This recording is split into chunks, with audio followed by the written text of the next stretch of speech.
Hi, and welcome to another episode of WolfeSound podcast. Today, we're going to talk about receptive mode as a continuation of the last episode. So it's so difficult to be in a positive receptive mode. We only receive what we think we're worthy of receiving, and the trick is that what we don't realize sometimes is that we're always in a receptive mode. It's just we're not always in control of what we're open to receiving.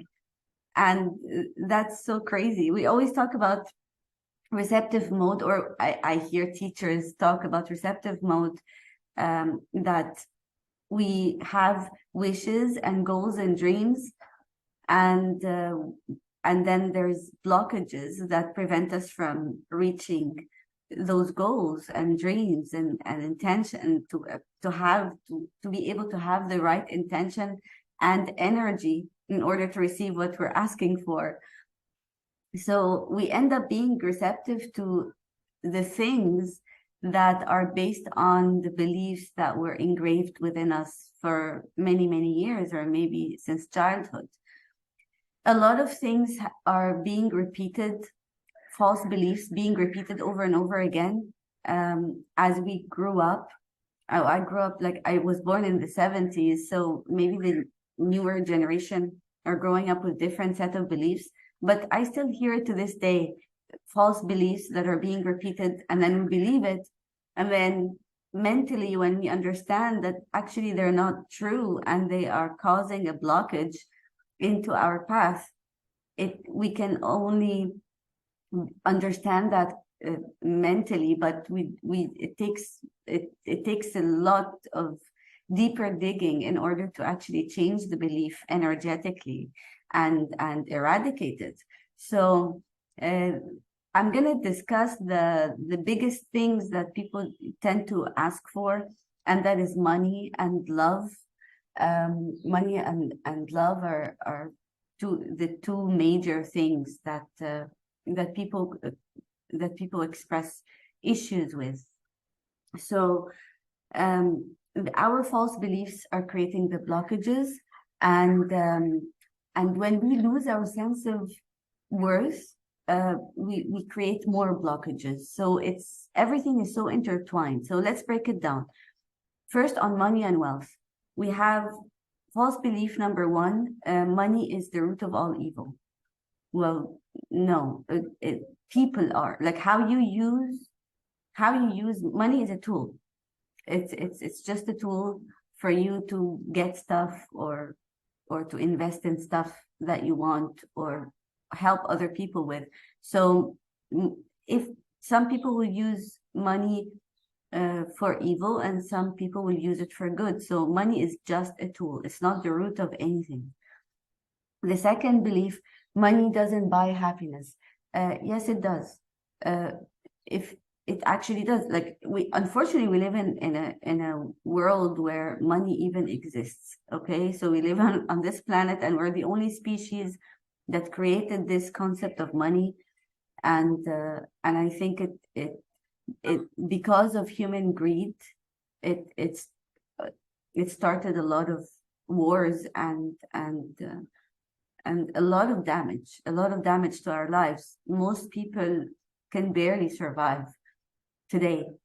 A lot of people are going hungry. A lot of people don't know how they're going to eat tomorrow. A lot of people are really struggling, and even those with, like, let's say middle class, working class, and they have a regular income, it's still not covering their expenses, or they don't have a savings in case somebody got sick. So the concept of money, yes, it caused damage, but it's only because of human greed. It's not because of money. Money is just a tool. And it does buy happiness, in the sense that since we are living in this system where money is a tool to be used, we need it to pay for our health. If we are sick, we need to pay for food, basic needs, shelter, and then the next step is a little bit of luxuries like traveling, to invest in your craft, in your work, to get clothes and look decent and go for job interviews. You need to feed your children. They need to go to school. You can also buy things that make you happy.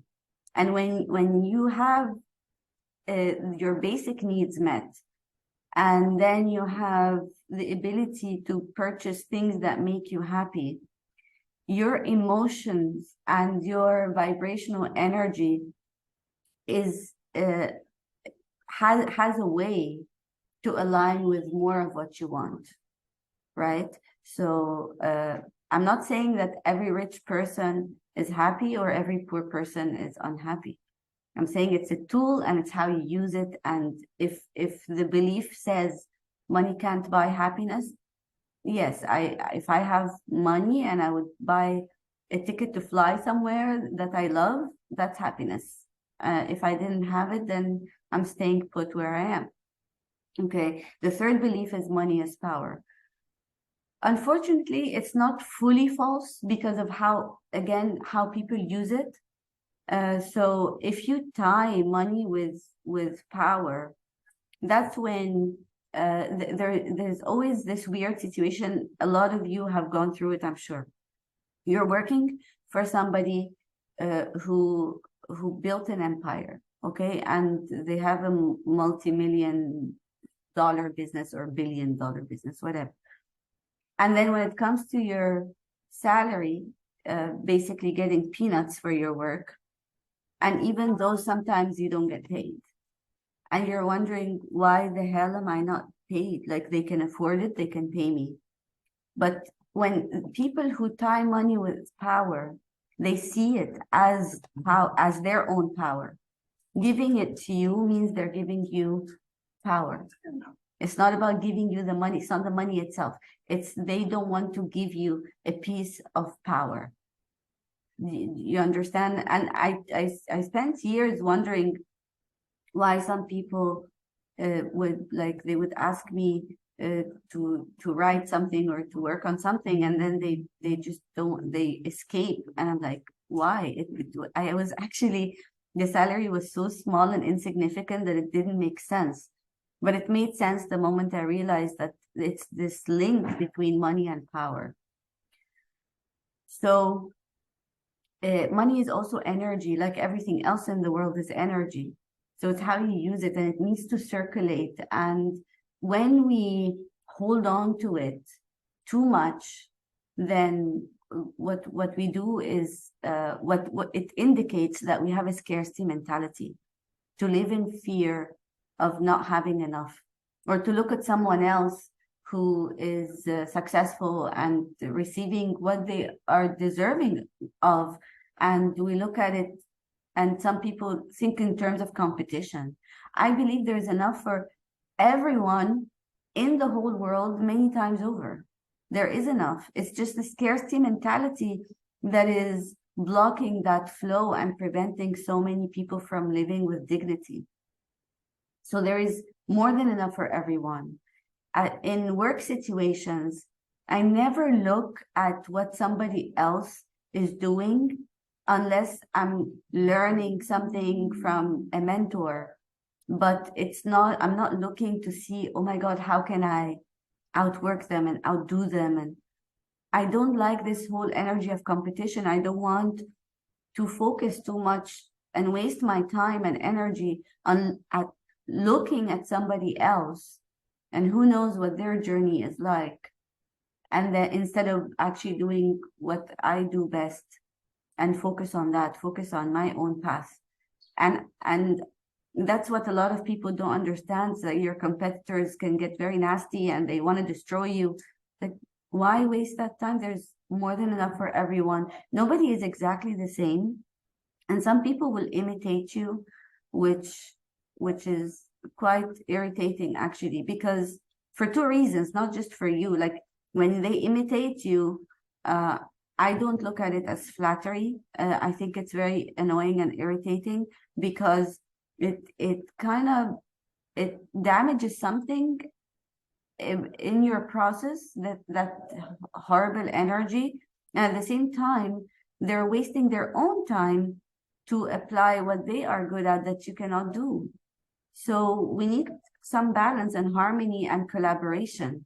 I don't understand that whole mentality of let's kill the competition and stuff, you know. So it's not the money itself. It's how you use it and what you want to do with it really, and how you get it. So that's about the money part. The second part is on love.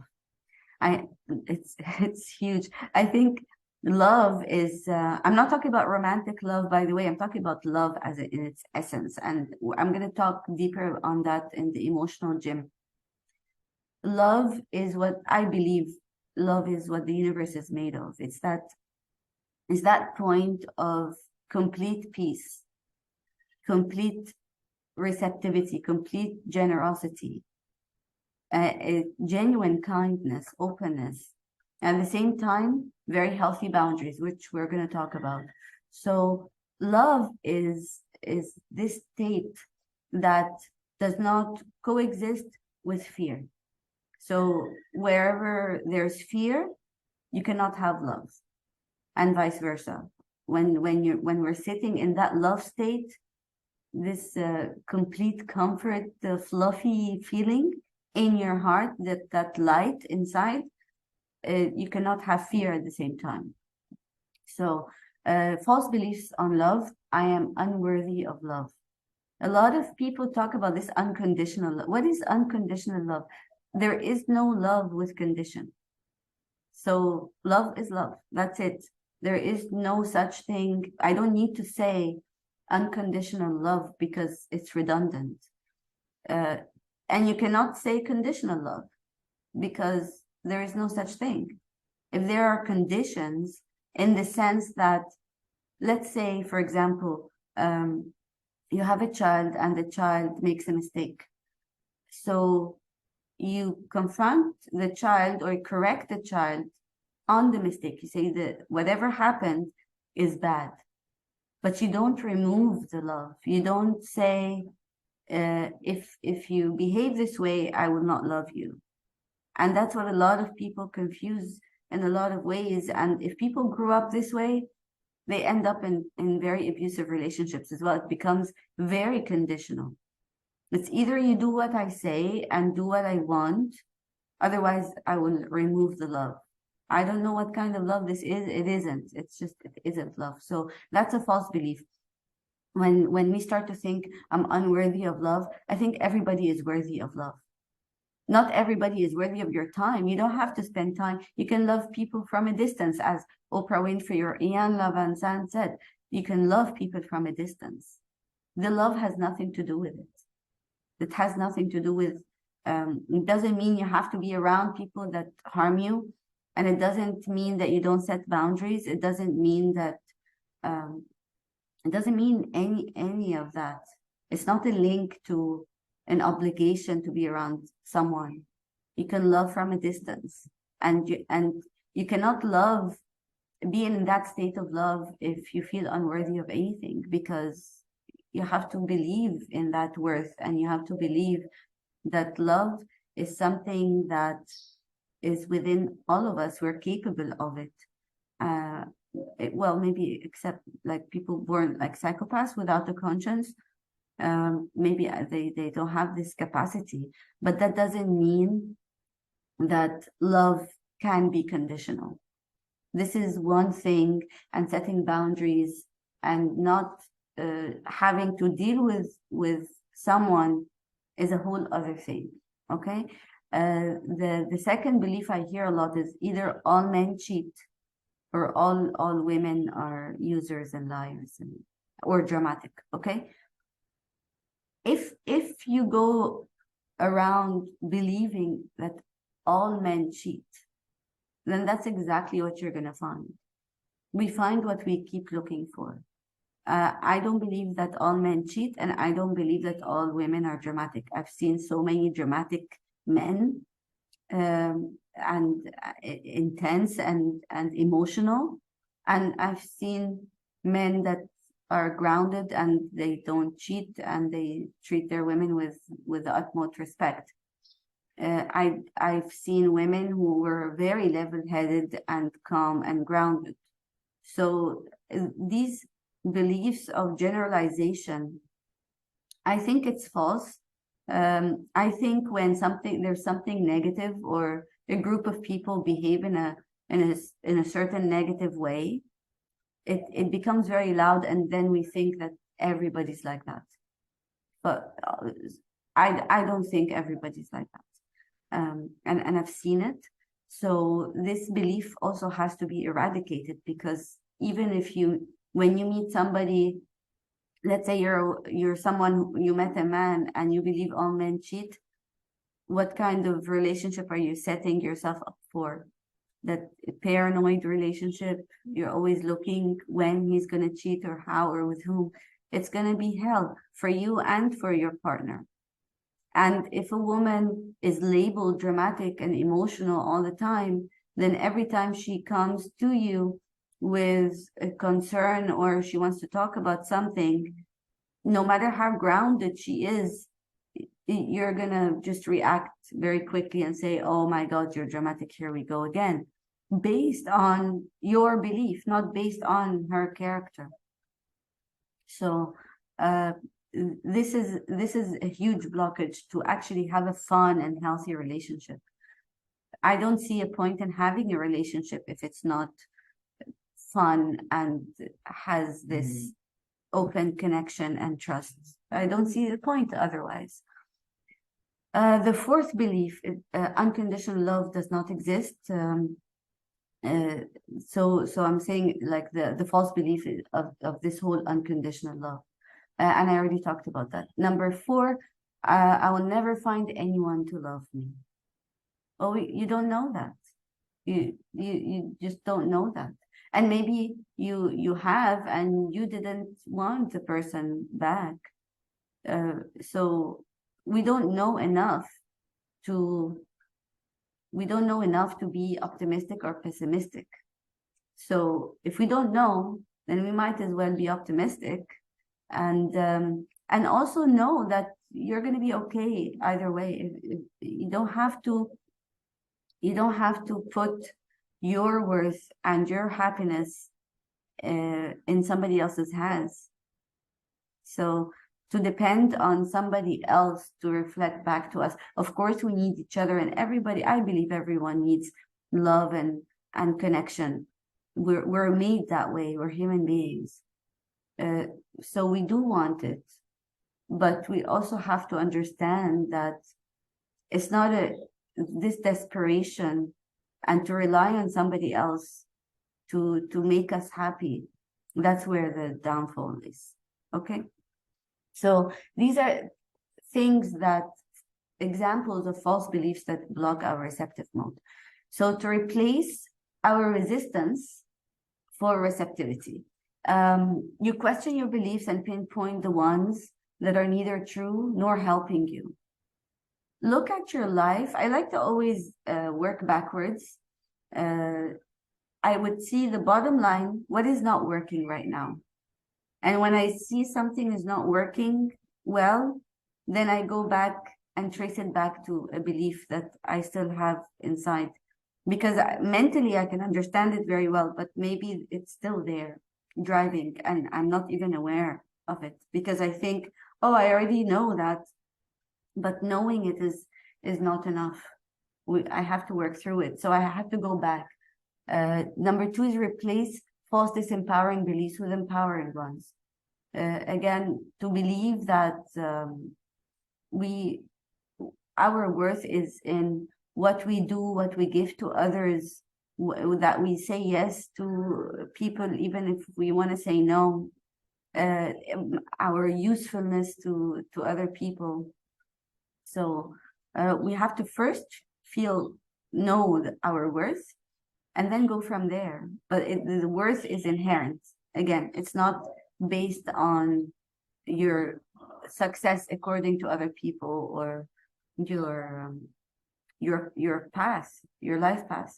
Because that way, if you're getting your worth from other people, If you feel worthy when other people think you're worthy, then you're giving them the power to also decide when you're not. And it's just simply not true. None of us knows exactly what we're doing, really. We're all worthy. But no, I don't understand this judgment of worth, where it came from. Number 3, instill your new beliefs through daily mantras until you change your subconscious tape. The way I overcame a lot of my false beliefs, and I'm sure some I didn't manage yet, working on it, is every day I write a list of my intentions, things I'm grateful for, and I write down my newfound beliefs.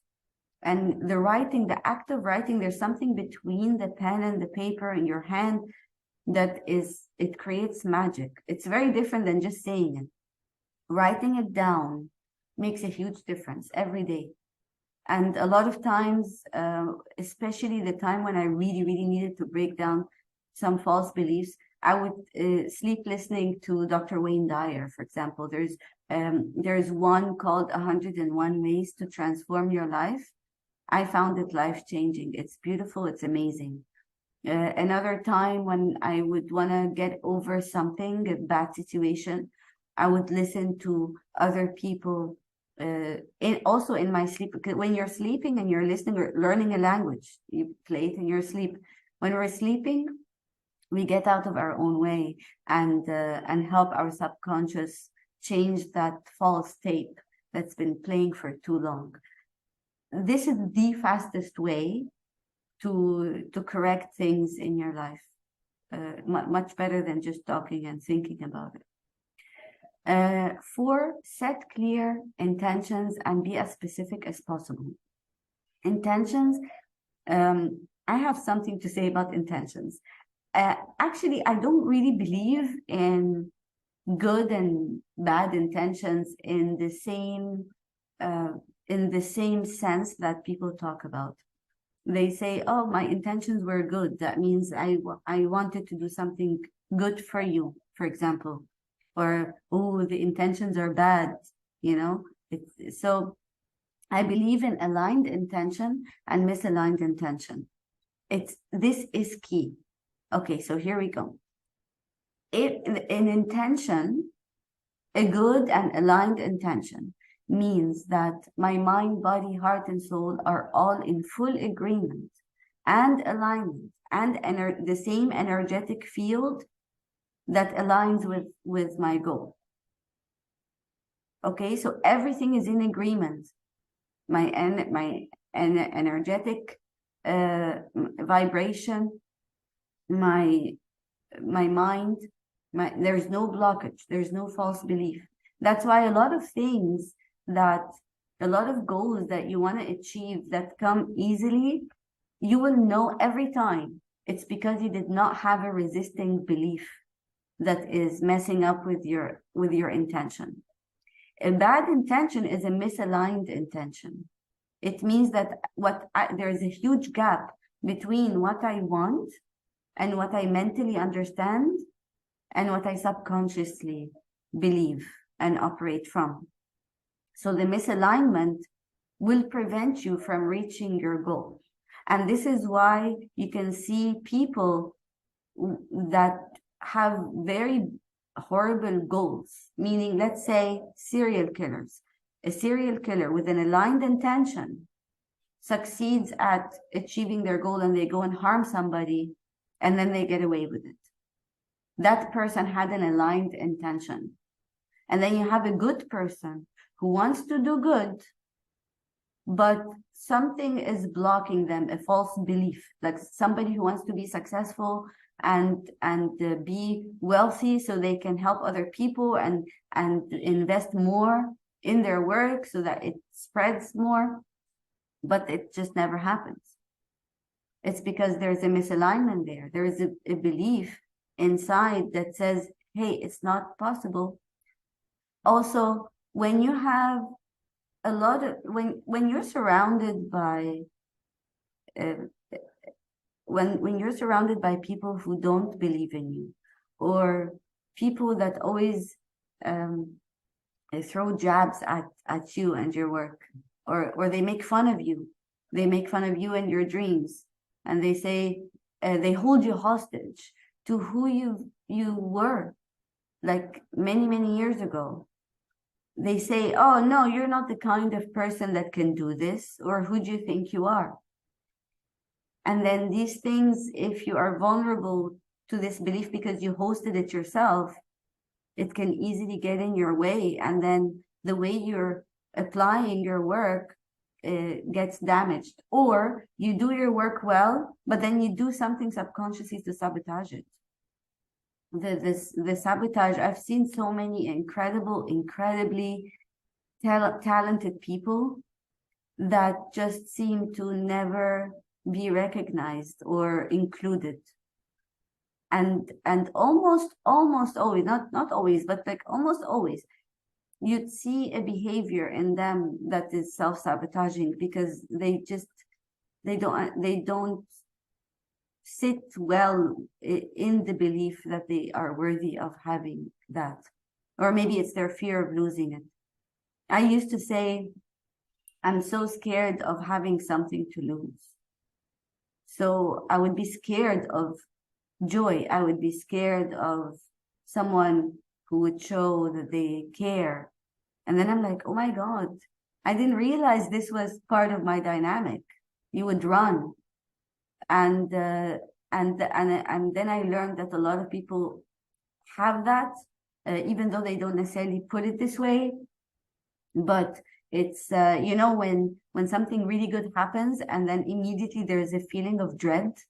Oh my God. Like now I'm scared. What's going to happen? What's going to be taken away from me? And what if I lose it? So there's an anxiety. And that's where the gratitude comes in. Yeah, I focus on the gratitude as much as possible. And also Dr. Brene Brown talked about that really well. She would break it down much better than I just did. So I would suggest you listen to her as well. Number 5, don't share your visions with anyone. Many people may intentionally or unintentionally project the limitation on you, and to protect you have to protect your dream at all costs. I believe that because everything is energy, if you share your future projects too soon and people know about it, a couple of things happen. First, our ego gets sometimes the congratulations too soon. Like, let's say I would say, okay, I'm planning to write whatever, okay? And then everybody's like, oh my God, congratulations. So my ego now is, oh, I already got my reward before I did anything. So it can inspire procrastination, and it's the last thing you want. Secondly, there is an energy, people's energy can interfere, whether it's intentional or not, or whether it's malicious or not, but the energy interferes with the energy of the process. It's like you're intersecting something that is about to run, and that's your project, and then other people's energy just distracts from that and pushes it off course. So I think it's better to just don't share anything unless it's ready. Well, why are we even doing that? And then you have people that you can lose a lot of people when you start to change and want to make your life better and your work better. When you want to upgrade yourself, you will lose a lot of people that don't want you to change. And sometimes it's subconscious. People know you in a certain frame and it makes them uncomfortable that you want to get out of that image they created of you. None of it has to do with you. But we're here for growth, and a lot of people don't want to bother themselves with growth. There's a lot of sacrifice that comes with it. To sacrifice the false beliefs, to say that we're wrong, to confront our own cognitive dissonance and confirmation bias. And also, a lot of times, you're useful to certain people when you're stuck in the same mode.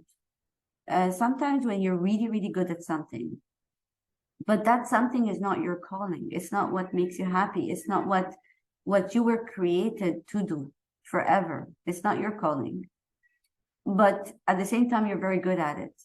A lot of people will try to convince you to stick with it.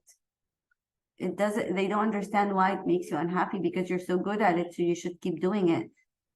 Meanwhile, you have a different vision for your life. There's a different path that you want to follow. So they try to keep you stuck in a certain area because that's where they can benefit. I'm not saying that everybody who does this is evil with horrible objectives. I'm just saying that sometimes people are just they're mindless in the way they respond to your growth. And other people are actually malicious. They get envious and jealous because growth is it's such a tough path. And it's often a very lonely path as well. So some people don't want to do that. They want what's easy, or they settled for that, or maybe they don't see their own calling yet. Whatever it is, they could attack you. I remember when I published my first book, I almost immediately lost a lot of people for some reason. Some people would come to me and say, "So what? I can write a book too." And I didn't understand that. Like, I love writers. I love to see other people succeed as well. It doesn't take away from my work, and my work doesn't take away from what they are capable of. But for some reason, whenever I heard other people talk about that how you're gonna lose people when you accomplish anything, even if it's small. I didn't even accomplish anything yet, but I could see that. And I heard people that are actually hugely successful. They changed their circles. They changed a lot about their environment, and it's because the ones that didn't want to support them or hated to watch their growth, they fell away. So it's very rough because sometimes not sometimes, I think most of the time, most of us don't want to lose anybody that we love. But that brings me to the point of you're going to have to make that choice, because if you're surrounded by people that are always criticizing you and trying to hinder you from achieving things, even when they're still minor, then what could happen when you're still weak in the beginning of your journey is that you start to listen and you abandon your own dreams and your calling, and you lose the faith in that choice. So you go back to not believing in yourself. I don't think I would have achieved anything in my life if it wasn't for the amazing people that believed in me, and they kept pushing. And I felt like I was at some point I was like, these people were so incredible that I didn't want to disappoint them anymore. And I know that it shouldn't be about other people. And that's how the beauty of these people that were helping me out is that they told me it's not about us or not disappointing us. It's for you. You have to keep going. You have something, so you have to keep going. And I'm very happy that I ended up publishing my books. And I know that you have a dream and a goal and a calling as well. So even if you have a support system, then that's incredible. Cherish these people. And if you don't, you can find support. We can connect with anybody, lots of groups online, lots of teachers, lots of mentors. Everything is available. So I hope you keep the faith in yourself. Okay, so This is partly why we find it difficult to be in a healthy receptive mode. We need to break down the false beliefs, look at the bottom line of our lives, remove any toxicity from around you, because it will interfere greatly, and you cannot be useful or do what is for the greater good if you're broken. So it is also your responsibility to be in a healthy environment, to keep the faith as much as you can, and reach out to me if you have any questions, or if you just need someone to cheer you on with your project. I'm more than happy to do that, because I really, really appreciate the people that did this for me. And it's once you succeed and you follow your calling, you have no idea how many people you can be helping. We need you. There's more than enough for everybody. More than enough. I promise you there is. We just need to be receptive to this, and to answer our divine call. Okay, I will talk to you very soon. I'll see you in the next episode. And we're gonna get into the emotional gym to fortify our emotions, our mind, and our spirit. And once we get into that gym, you're gonna have the tools to use it every day. You can't just go to the gym once and be okay for the rest of your life. I'll show you how to get into that emotional gym so that you can use it, and I'll give you daily routines that are very, very helpful if you like that. And that's it. Thank you for listening, and take care of yourself. Now go get your dream. Bye.